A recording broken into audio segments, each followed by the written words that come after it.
Hello. হ্যাঁ ভাই, আমি শুনেছি সব। খুবই দুঃখজনক ঘটনা। এরা তো সবাইকেই মেরে দিচ্ছে, যা ইচ্ছে তাই করছে। জঘন্যতম একটা রাজত্ব চলছে। আমি তোমাকে এটুকু বলতে চাই, তোমাদের পরিবারের পাশে আমরা ছিলাম, আছি, থাকবো। এবার বাবা তো চলে গেল, এবার যে জন্য চলে গেল সেই জিনিসগুলো যদি ঠিক হয় তাহলে আবার কি আছে। আবার হ্যাঁ, ভিডিও হয়েছে। হ্যাঁ, ভিডিও করেছি। আমার ফোনটা অ্যাকচুয়ালি জানেন তো দিদি, আমার ফোনটা না ওরা নিয়ে নিয়েছিল। ফোনটা নিয়ে আমার ফোনটা এখনো পাচ্ছি না। ফোনের মধ্যে অনেক ভিডিও এবং অনেক অডিও তুমি প্রুফ। এক কাজ করো, ফোনটা যে নিয়ে নিয়েছে হ্যাঁ আর তোমরা যে কমপ্লেন করেছো, হ্যাঁ সেই দুটো কপি যারা গেছে তাদের হাতে দিয়ে দাও, বলো আমাকে পৌঁছাতে। হ্যাঁ। আর কালকে অ্যাকচুয়ালি কালকে রাতের বেলাতে ওই কিছু ম্যাম অ্যাকচুয়ালি অঞ্জলি ম্যাম এবং আমাদের যে বাঁকুড়ার যে এসপি সাহেব আছে উনি ফোন করেছিলেন। ওনাকে আমি বলেছি অলরেডি। উনি আমার ফোনের আইএমএম নাম্বারটা আর আমার নাম্বারটা নিয়ে গেছে। ওনাকে বলে আমি ট্যাগ করে আমরা দেখছি। আর তাছাড়া আমি ওনাকে তোমার ফোন নাম্বারগুলো, তোমার ফোনগুলো সব তুলবে। হ্যাঁ তুমি হাতটা সরো তো মল্লিকদা। হ্যাঁ পুলিশে তোমার ঠকিয়ে নিয়ে গেছে বাবাকে মারার সময়। হ্যাঁ এইসবগুলো কিন্তু এফআইআর লিখতে হবে। তুমি হ্যাঁ একটা কাজ করো, সব কাগজপত্র তুলে, হ্যাঁ সার্টিফাইড কপি তুলে, পোস্টমর্টম রিপোর্ট তুলে হ্যাঁ। তুমি আমার এখানে চলে এসো। আচ্ছা আচ্ছা। ওখানে কে আছে? সুখের মিত্র আছে? হ্যাঁ দিদি আর রয়েছে। হ্যাঁ, তুমি একদম ওদের কাগজপত্র সব নিয়ে ওকে নিয়ে আমার কাছে কালকে বিকেলে চলে এসো। কাল বা পরশু। আমার মনে হয় এখনো পোস্টম্যান দেরি আছে, একটু রিপোর্ট পেলে যাবো। ফোন দেখা ঢুকে দিয়েছে। দেয়নি। রিপোর্ট এফআইআর কপি হ্যাঁ সবকিছু পেলে 3-4 দিনের মধ্যে আমার কাছে চলে এসো। ঠিক আছে। আর দিদি আপনাকে অনেক অনেক ধন্যবাদ যে আপনি যে ফোন করেছেন, এটা বিশাল বড় ব্যাপার দিদি। অনেক অনেক ধন্যবাদ। নারী বাবু, এইটুকু আমরা যদি না থাকি কে থাকবে? তোমরা তো আমাদের পরিবার। ঠিক আছে। আপনি কিন্তু আপনি কিন্তু আপনার নিজের খেয়াল রাখবেন না দিদি। আমি খেয়াল রাখবো বাবুকে, যে তুমি বলবে। হ্যাঁ হ্যাঁ একদম একদম। আর এই সুখের মিত্রকে পাঠিয়েছি, হ্যাঁ। ওর সাথে সবসময় যোগাযোগ করবে।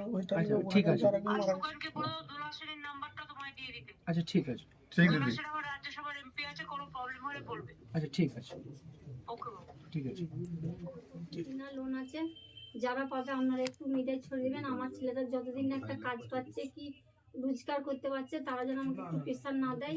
লোন নিয়ে আছে প্রচুর আর কি। এই একটু বলবেন, যে আমি একটু শুনতে সব বলবেন কিছু বাবা যা যেন সিভিংটা না খারাপ করে। আরে ওসব আর কিছু ব্যাপার না। টাকাটা যেন না বলে দিচ্ছি না যেন না একটু সাহায্য করে। না না না সাহায্য করে না টাকা চাইছি না, মানে টাকা তাদেরকে চাইছি না, না। না ওটা একটু খালি সময় চাইছি। হ্যাঁ, যেন সময় চাইছি সমস্যা না করে। যে আমার সমস্যা না করে। একটু সময় সময় চাইছি তো একটা লস হয়েছে তো আমার। এখন রিকভারি করতে সময় লাগে। যোগাযোগ রয়েছে নিয়মিত। না ও ছোট ছেলে বলতে পারবে না, আমরা কারণ আমি সবসময় ওর যা সাথে যা ওরা দরকার সেদিন লাগবে ওর ফোনটা কেড়ে নেওয়ার পরই আর যোগাযোগ করতে পারেনি। ওরা রাত 1টা অবধি তোমাদের ঘটনা না যোগাযোগ ফোনটা নিয়ে নিয়েছিল তো ফোনটাকে আর কেউ আমরা ফোনে তো আর পাচ্ছে ওখান না থেকে ওদের। বুঝতে পারছি না, তোমার সাথে ডিটাচ হয়ে গেছে। আমরা বারবার মিলনদাকে ফোন করছি, মিলনদা বলছে ফোনটা কেড়ে রেখেছে। যোগাযোগ করতে পারছি না। ওর ফোনটা কেটে রেখেছে এবং ফোনে যাবতীয় যা এভিডেন্স আছে সেগুলোকে ট্যাম্পার করা হবে এই আশঙ্কাটা আমরা করছি। আর প্রশাসনের কাছ থেকে আমরা স্পষ্ট একটা দাবি আমাদের থাকছে। হ্যাঁ, আমি বলবেন যে এখনকার পুলিশের এটাই কাজ। এই যে আর্জি করার সময় দেখেছিলাম আমরা কিভাবে এভিডেন্স ট্যাম্পার করেছে। এই একই রকম ভাবে এদের কাজ হচ্ছে। ওর ফোনটার মধ্যে তো সমস্ত তথ্য প্রমাণ আছে, সমস্ত প্রমাণ আছে। 12 কিলো একই জিনিস দেখেছি। ওর ফোনের মধ্যে সব প্রমাণ আছে, কিভাবে আক্রমণ করেছে, প্রত্যেক দিন কিভাবে মারধর করেছে, হাসপাতালের বাইরে কিভাবে মারধর করেছে, তাও ওর ফোনের মধ্যে পাওয়া যাবে, সিসিটিভি ক্যামেরা ফোনে পাওয়া ছিল যাবে। তো যখন ফোনটা কার বলছে আরে এই যে আমি ফোনে ছিলাম। দেবাঞ্জন দা, ওর আরেকটা বিষয় হচ্ছে এগুলো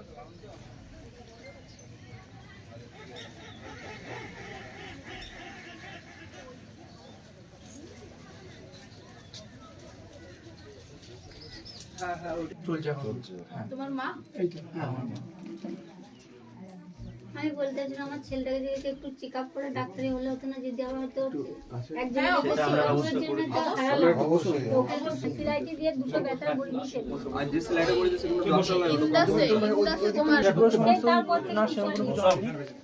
তোমাদেরকে বললো বাড়ি চলে যাও। হ্যাঁ ওখান থেকে নিলে সবাই বাকিটা নিতে পারবে। ঠিক আছে আর 14 তারিখে যখন ইন্দাস হসপিটালে গেলাম, মা বলছে কন্টিনিউ বুকে ব্যথা করছে। স্যার দেখুন দেখুন যাই না খেয়ে প্রেশার দিয়েছে। না এই তো মেরে ফেলবার জন্য করেছে। মানে দিয়ে মানে একটা চিকিৎসা দুটো ইঞ্জেকশন দিল। ড্যামেজ দেখেন মানে চাইটাই করছে, বুকে ব্যথা করছে, বলছে ইসিজিতে কিছু নাই, কিছু নাই লেজে বসে। আমি যে দেখেন শর্ট ইসিজি করেছিল। হ্যাঁ ইসিজি এই বলছি ওই কিন্তু ফোনের ব্যবস্থা তাহলে কোনোদিন এরকম হয় যে হাসপাতালের বাইরে মারছে একজনকে? যে এ তো বোঝাই পিঠে যাচ্ছে। ব্যথা হচ্ছে, যে আমরা যে ওটা আছি হসপিটালের মধ্যে আছি, ক্যামেরার মধ্যে আসলে কিছু মানে ছিল আড়ালে ছিল, কিছুজন ছিল যারা উস্কি মানে এভাবে এসেছিল যে আমরা পুলিশ থেকে এসেছি, আমরা তৃণমূল কর্মী, আমরা মার খেয়েছি, কিচ্ছু হয় না, এসব করে ভাই ঘর চলে যাও। হ্যাঁ, বলছে আমি সিসি ক্যামেরাতে গড়ি মানে নানানভাবে গল্প বলছে আমি সিসিটিভি ক্যামেরায় গড়ি বেরিয়েছি, আমাকে মেরে ই করেছে, এখন পর্যন্ত কোনো বিচার করতে, তুমি কিচ্ছু করতে পারো, তুমি ঘর চলে যাও, এটা মাপজোকে যাও। কিন্তু ওরাই ছিল মানে বিজেপি, ওইখানে সিসিটিভি ক্যামেরায় তো হ্যাঁ, পরিষ্কার দেখা ওরা যায়। বুঝাচ্ছে আমাকে। তোমার উপর এইখানে আক্রমণটা কি বাড়িতে না ওখানে? এই যে এইখানে এইখানে এখানে গিয়ে যে বলছে বলতে চেরে ওকে ভাঙবে, যখন চারতে পারছে না তখন আজাদ বলে বলছে চারা যাচ্ছে না গ্রিলটাকে, বলছে কি ও ছাদ দেওয়া টুটোকে মার, বাপটাকে মেরে খুন করছে, এবার ওকে লিয়ে ওকে ছাড়া যাবে না, দেশের দূরে ওকে ছাড়া যাবে না। টার্গেট করে করেছে, একদম টার্গেট করে, প্রচুর আক্রমণ, পুরোপুরি টার্গেট করে মানে করেছে। গ্রিলটা যখন আজাদ বলে আমার মানে চাচা এই সামনে, উনি ওকে মোটরসাইকেলে করে নিয়ে আসছেন, মানে উনি তিনটা ডেকে দিল, যখন আসছে ওই ইমামতলার কাছে তখন এমএলএ দেবে হুমকি দেয়, মানে প্রথমে পার্টির লোকরা ওকে হুমকি দেখাচ্ছে, এই তুই কোথায় গিয়েছিলিস অমুক তারিখেতে, তখন বলে এই করবো, যেমন একটা হুমকি দিয়েছে, তখন এমএলএ ফোন লাগিয়েছে, পিকারে ছিল, তখন বলছে এই ওইসব কি ছিল, ডকুমেন্টস সব কেড়ে নিয়ে হাত পা ভেঙে ফেলে দেয়। এমএলএ কথাটা বলছে? হ্যাঁ, এমএলএ মানে নির্মল কুমার ধারা। পরিষ্কার হিসেবে বলে রেখে সেই দিনে ফোনটা ওইখানেই সব কিছু ফোনটার মধ্যে আছে, তার জন্য কেন বলছি যে ফোনটা পেলে অনেকজন আছে যাদের অবস্থা একটু খারাপ কিন্তু হয়ে ও যাবে। রেকর্ড করতে পারেনি আমি যতদূর জানি, কারণ যে ওকে সাথে করে নিয়ে গিয়েছিল সেও বলে চাচি ওইসব পার্টি ছেড়ে দাও গা, কারণ আমরা বাঁচালেও বাঁচাতে পারবো না, এখন বিজেপি যুগ হয়ে গেছে, কারণ আমি কিচ্ছু করতে পারবো না, তোমার ছেলেকে যে কোনো মুহূর্তে মেরে দিবে, তো ওকে বুঝে বাজে সেটেল ঘর ঢুকিল। আমি তো আমি চাচাজি আমার মতো ছেলে যদি ভয়ে ঘর ঢুকিলি, তো সবাই ঘর ঢুকিলে তো দেশটা শিক্ষিত অশিক্ষিত যে ভরে যাচ্ছে, ঠিক কথা, দেশটা ঠিক কি কথা, যাবে, একদম, উচ্ছন্নে যাবে। একদম। আমার যদি ও যদি জানও দেয় তবু দেশটার উন্নতি হোক, আমি বারণ করতে পারবো না। আমি সেই শিক্ষা আমার বাবা মা শিখাই না, আমি আমার ছেলেকে শিখাইনি, আমি আশা করি দেশটা শিক্ষিত হোক। একটা এখনকার যুগ এমন হয়ে গেছে, আমি ছেলে পড়েছি, 9-এ ছেলে পড়ছে, একটা বাংলায় নাম সই করতে পারছে নিজের নামটা, তাই তো। আর আমরা যখন পড়েছি তখন একটা 1 নম্বরের জন্য একটা বছর থাকতে হয়েছে, কোনো একটা দরখাস্ত দেয়নি, কোনো একটা কিছু দেয়নি। আমার মতে হচ্ছে সেই সুযোগটা এলে পরে কিছু শিক্ষিত হবে। স্কুল কলেজ সব ফাঁকা হয়ে রয়েছে। তাহলে এই তো বাগানে একটা স্কুল আছে এমএসকে বলে, একটা মাছি পর্যন্ত বসে না, তাহলে কি দেশের কি অবস্থা সেটা চিন্তা করেন। এই যে রিকের মতো ছেলেরা সারা দেশ জুড়ে এই শিক্ষা ব্যবস্থাটাকে বাঁচানোর জন্যই তো লড়াইটা লড়ছে। হ্যাঁ, সে লড়াই করলে হেরে যেন উন্নতি হয় সেটার চিন্তা করে, কারণ ওদের আমরা এই কথাটাই গোটা দেশ জুড়ে বলছি, এটা ওরা যে মেরে নাফিস দিয়েছে, সাহেব বিচার শহীদ। চাই, বিচার হলো, খুন হলো, ফাঁসি হলো, কি জেল হলো, এটা সমস্যার সমাধান হবে না।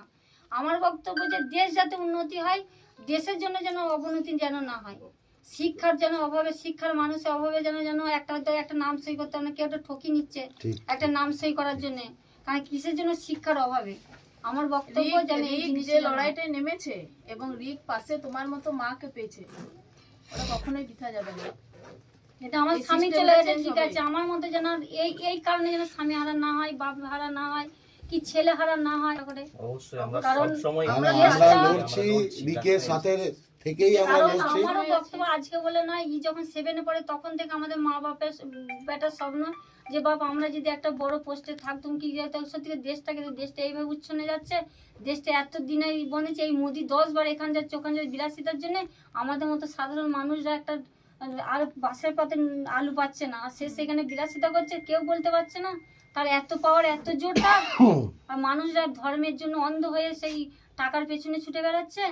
এটাই আমার খালি আফসোস ছিল। তবে জানি না ওপরওয়ালা হয়তো শুনেছে, কিছু না করতে পারলাম, তো এটা তো 5 জনকে জানাতে পারলাম যে আমার একটা আফসোস ছিল, যে ওই নিজেরা মন্ত্রীরা নিজেদের সুখ বিলাসিতা করার জন্য আমাদের মতো মানুষরা মানে ভাতের পাশে একটু নুন পাচ্ছে না, কেন এই জিনিসটা যেন না হয় সেটা আমি যদি পারেন, যদি বিচারে লেগে বলছেন, আমার বক্তব্য এইটুকুনি বললাম, যে হয়তো কিছু যাদের টাকা আছে হয়তো সব মিডিয়া 2 দিন 5 দিন হবে, আমি আবার যেখানে এক কোণে পড়ে থাকবো, সেটা আমার কিচ্ছু করার নাই, কিন্তু তবু যদি আপনারা বিচারে বলছেন, বিচারটা যদি হয়, এই বক্তব্যটা হলে আমি যেটা বুঝাতে হয়তো পারছি না, আপনার কথা খুব স্পষ্ট।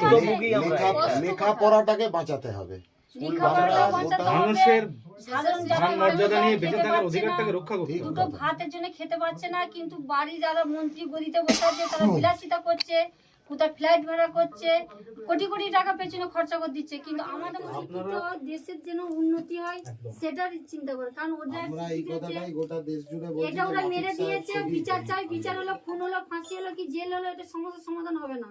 আমার বক্তব্য যে দেশ যাতে উন্নতি হয়, দেশের জন্য যেন অবনতি যেন না হয়, শিক্ষার যেন অভাবে, শিক্ষার মানুষের অভাবে যেন যেন একটা নাম সই করতে হবে, কেউ একটা ঠকি নিচ্ছে একটা নাম সই করার জন্য, কারণ কিসের জন্য? শিক্ষার অভাবে। আমার বক্তব্য যেন এই রিক যে জিনিসটা লড়াইটায় নেমেছে এবং রিক পাশে তোমার মতো মাকে পেয়েছে, ওটা কখনোই বৃথা যাবে না। এটা আমার এই স্বামী চলে system টা গেছে, change ঠিক হবে। আছে, আমার মতো যেন এই কারণে যেন স্বামী হারা না হয়, বাপ হারা না হয়, কি ছেলে হারা না হয়, দেখবেন একটু চেষ্টা করে। অবশ্যই আমরা কারণ সব সময় আমরা আমরা লড়ছি রিকের সাথে থেকেই আমরা কারণ লড়ছি। আমারও বক্তব্য আজকে বলে নয়, যখন 7-এ পড়ে তখন থেকে আমাদের মা বাপের বেটার স্বপ্ন যে বাবা আমরা যদি একটা বড় পোস্টে থাকতাম, কি সত্যি দেশটা এইভাবে উচ্ছনে যাচ্ছে, দেশটা এত দিন বনেছে, এই মোদি 10 বার এখানে যাচ্ছে ওখানে যাচ্ছে বিলাসিতার জন্য, আমাদের মতো সাধারণ মানুষরা একটা আর বাসার পাতে আলু পাচ্ছে না, আর সে সেখানে বিলাসিতা করছে, কেউ বলতে পারছে না তার এত পাওয়ার, এত জোরটা। আর মানুষরা ধর্মের জন্য অন্ধ হয়ে সেই টাকার পেছনে ছুটে বেড়াচ্ছে। এটাই আমার খালি আফসোস ছিল। তবে জানি না উপরওয়ালা হয়তো শুনেছে, কিছু না করতে পারলাম, এটা তো 5 জনকে জানাতে পারলাম যে আমার একটা আফসোস ছিল যে ওই নিজেরা মন্ত্রীরা নিজেদের সুখ বিলাসিতা করার জন্য আমাদের মতো মানুষরা মানে ভাতের পাশে একটু নুন পাচ্ছে না। কেন এই জিনিসটা যেন না হয় সেটা আমি যদি পারেন, যদি বিচারের লেগে বলছেন, আমার বক্তব্য এইটুকুনি বলুন যে হয়তো কিছু যাদের টাকা আছে হয়তো সব মিডিয়া 2 দিন 5 দিন হবে, আমি আবার যেখানে এক কোণে পড়ে থাকবো, সেটা আমার কিচ্ছু করার নাই। কিন্তু তবু যদি আপনারা বিচারে বলছেন, বিচারটা যদি হয়, এই বক্তব্যটা হলে আমি যেটা বুঝাতে হয়তো পারছি না, না, না, অবশ্যই আমরা কথা খুব শিক্ষিত স্পষ্ট। আছে, লেখাপড়াটাকে বাঁচাতে হবে। লেখাপড়াটা বাঁচাতে হবে, মানুষের সাধারণ মান যারা মর্যাদা নিয়ে খেতে বেঁচে থাকার পারছে না, অধিকারটাকে রক্ষা করতে হবে। দুটো ভাতের জন্য খেতে পারছে না, কিন্তু বাড়ি যারা মন্ত্রী গদিতে বসে আছে তারা বিলাসিতা করছে, কোথায় ফ্লাইট ভাড়া করছে, কোটি কোটি টাকা পেছনে খরচা করে দিচ্ছে, কিন্তু আমাদের মতো যারা খেতে পাচ্ছে না, তারা দুটি ভাত পাচ্ছে না। এই জিনিসটা বেশি দেখতে হবে। শুধু শিক্ষাটা দেখলে আমরা, শিক্ষা নিয়ে তো পেট ভরবে না। আমার এই লড়াইটাতেই তো আমরা বাসস্থান, খাবার সব দেখতে হবে। বরাবর সেই জায়গাতে, এবং রিকরা এই লড়াইয়ের সাথে আমরা আর একটা জাস্টিসের কথা বারবার বলছে। হ্যাঁ, তোমার কি মনে হয় রাজ্য পুলিশের উপরে আস্থা ভরসা আছে? আমার তো এখন আর নেই, কেন নেই আমি আপনাকে পুরো কারণটা বলছি। ঘটনা ঘটে 13 তারিখে রাত্রি 8:30টায় ঘটে, ঠিক আছে। এইখানে গ্রামে আপনার নিউজ করছেন, গ্রামে যে পাড়া জিজ্ঞাসা করবেন, পুলিশ এসেছিল আমার বাবাকে মেরে রক্তপাত করে। আমি আমার সোশ্যাল মিডিয়া একটা ভিডিও আছে যেখানে রক্তপাতের ভিডিও আছে। বাকি ভিডিও আমি যেহেতু সোশ্যাল মিডিয়া আমার ইনস্টাগ্রামটা আমি এইমাত্র রিকভার করলাম, ঠিক আছে। তো ওইখানে একটা ভিডিও আছে রক্তপাতের, আর বাকি যে ভিডিও আছে ওগুলো সব ডিলিট করে দেওয়া হয়েছে। তো এখানে জিজ্ঞাসা করবেন, পুলিশ এসেছিল, ইন্দাস পুলিশ স্টেশন থেকে পুলিশ এসেছিল। আসার পর পুলিশের সামনে বলছে, স্যার ও আতঙ্কবাদী, ওকে অ্যারেস্ট করুন, নাহলে কিন্তু ওকে আমরা 30 জন 40 জন মিলে আমরা থানা ঘেরাও করবো, ওকে মেরে দেবো। এখন চাইছি, এখন তো বললাম আমরা যে আমার বাবাকে যেহেতু মেরে দিয়েছে, ঠিক আছে, কেন মেরেছে আর কারা মেরেছে সেটা জানার পর সেই জিনিসটা কারা মেরেছে আমরা বলেছি, কারা মেরেছে তাদের পেছনে যারা যারা আছে তাদের শাস্তি হবে। আর কেন মেরেছে, শিক্ষা ব্যবস্থাকে ঠিক করার জন্যই তো মারালো না, তো শিক্ষা ব্যবস্থা ঠিক করা হোক। তুমি স্কুলে কি করতে গিয়েছিলে? আমি যেহেতু আমার কৈশুন্ডা প্রাথমিক বিদ্যালয় আমি ছোটবেলাতে ওইখানেই পড়েছি, ঠিক আছে। তো আমার স্কুল যদি একটু উন্নতি হয় তাহলে ভালো কার লাগবে। আমার দাবি ছিল বলতে আমি গিয়েছিলাম, এখন জানি না, দেখবেন হয়তো স্কুলটা দেখবেন ঝাঁ চকচক হয়ে যাবে, একদম বাথরুম, পানীয় জলের ব্যবস্থা সবকিছু ব্যবস্থা করে দেবে। যদি একটা এত বড় একটা বিষয় ঘটেছে, তাই কিন্তু কোনো কিছু ছিল না, না ভালো রকম টয়লেটের ব্যবস্থা ছিল, না পানীয় জলের ব্যবস্থা ছিল, উপর থেকে ধসে পড়ছিল বিল্ডিংটা। হ্যাঁ, ঠিক আছে, আমি জাস্ট ওইটা দেখতে স্যারকে বলছি, স্যার আমি এরকম কিছু করবো, পারমিশন নিতে গেছি, ভিডিও বানাইনি আমি, যে এরকম যে উদ্ধতাও দেখাইনি স্যারকে, রেসপেক্ট। হ্যাঁ, আমি যে স্যারকে ছাড়তাম যে এইভাবে করবো যাতে আমার সাহায্যে যদি একটা স্কুল ঠিক হয়, এটা আমার জন্য বিশাল বড় অ্যাচিভমেন্ট, ঠিক আছে, এইটুকুই অপরাধ। आप लोग इस समय जिस गांव में हैं, वहां अंदर आने का रास्ता आप लोगों ने देखा होगा, किस तरह यहाँ पे ना कोई सड़क है ना कोई सिस्टम है, पूरी सड़क पे कीचड़ हुआ है। इस गांव काड़ीशुंडा से बांकुड़ा डिस्ट्रिक्ट में जो ये गांव पड़ता है, वहां से एक लड़का अब्दुल 18 जुलाई को जंतर मंतर के लिए निकला था, इस उम्मीद में कि आज देश में पहली बार शिक्षा की बात हो रही है। अब्दुल जंतर मंतर पर जब तक धर्मेंद्र प्रधान का इस्तीफा नहीं हुआ तब तक मौजूद रहा, लेकिन वापस आने के बाद यहां का जो भाजपा का एमएलए है निर्मल डारा, धारा, उसने और उसके गुंडों ने अब्दुल को धमकाना शुरू किया। अब्दुल को इन लोगों ने आतंकवादी बोला, पाकिस्तानी बोला। जब हमारी स्कूल ठीक करो कैंपेन की शुरुआत हुई तो अब्दुल ने कहा कि वो शिक्षा सुधार के हमारे इस मुहिम में साथ रहेगा और वो सिर्फ इस गांव के हेडमास्टर से काशीनाथ डे, जो खुद भाजपा का एजेंट है, उनसे परमिशन मांगने गया था कि आप परमिशन दे दीजिए, मैं स्कूल देखना चाहता हूं, मैं स्कूल ऑडिट करना चाहता हूं और किस तरह से हमारे गांव का सरकारी स्कूल ठीक हो सके इस बारे में बात करना चाहता हूं। लेकिन इस घटना के बाद काशीनाथ ने भाजपा के गुंडों को इन्फॉर्म किया और जैसे अब्दुल घर पहुंचा, भाजपा के गुंडों ने सबसे पहले तो घर की लाइट काटी और उसके बाद पूरे परिवार पर हमला किया। अब्दुल के आप ये निशान देख सकते हैं। आप सोचिए कि जिसके गले में सरिये के निशान है, वो गुंडे क्या सोच कर आए थे। बीच बचाव करने जब पिताजी आए तो उनको भी मारा। इसके बाद भी, इस घटना के बाद भी इंडस पुलिस थाने की पुलिस को कोई फर्क नहीं पड़ा। बिना प्रोटेक्शन के ये परिवार अस्पताल जाता है। अस्पताल में भी भाजपा के 200-300 गुंडे इंतजार कर रहे थे। वहां पे फिर से अब्दुल को और उसके पिताजी को इन्होंने मारा। बंदूक लेकर आए थे, चाकू मारने की भी कोशिश की, लेकिन इस समय पूरे टाइम पुलिस गायब थी। अब्दुल का परिवार जब पुलिस थाने कंप्लेंट लिखाने गया तो भाजपा के गुंडों ने उसको अंदर नहीं घुसने दिया।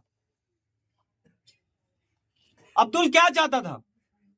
अब्दुल चाहता था कि इस देश में शिक्षा की बात हो। बंगाल के स्कूल, पिछले कुछ सालों में बंगाल में 8000 सरकारी स्कूल बंद हुए हैं।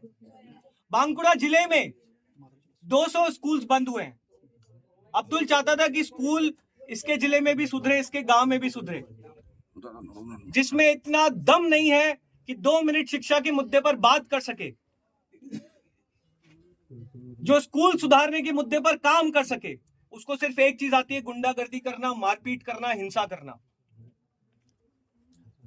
आतंकवादी बोलना, पाकिस्तानी बोलना। आज से अब्दुल हमारी जिम्मेदारी है, पूरे देश की जिम्मेदारी है, ना सिर्फ सीजेपी की बल्कि पूरे देश की जिम्मेदारी है।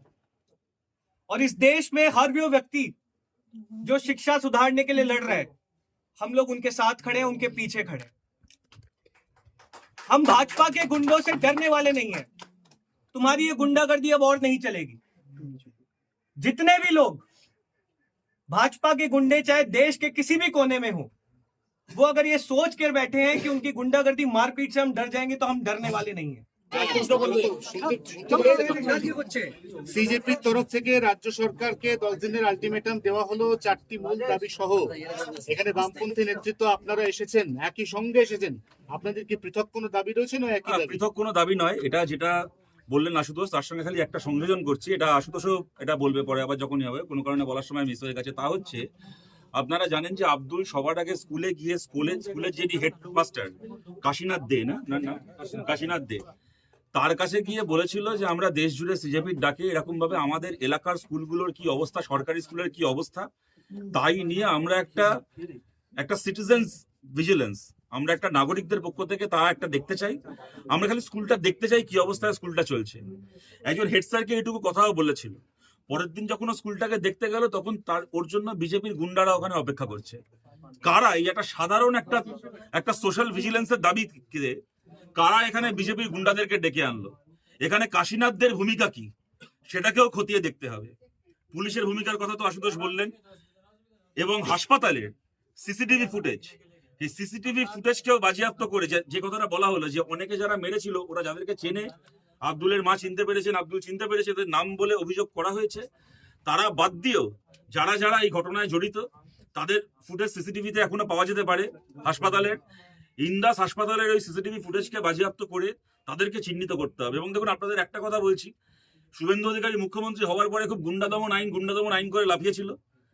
বলতে খারাপ লাগে, কিন্তু আপনাদেরও অনেকে তখন মনে করেছিলেন যে দারুণ একটা আইন আসছে, ক্রাইম হওয়ার আগে 1 বছরের জন্য জেল হয়ে যাবে, বিরোধীরা হেভি জব্দ হবে। কিন্তু আজকে তাকিয়ে দেখুন পশ্চিমবাংলায় সত্যি সত্যি গুন্ডা কারা পোষে।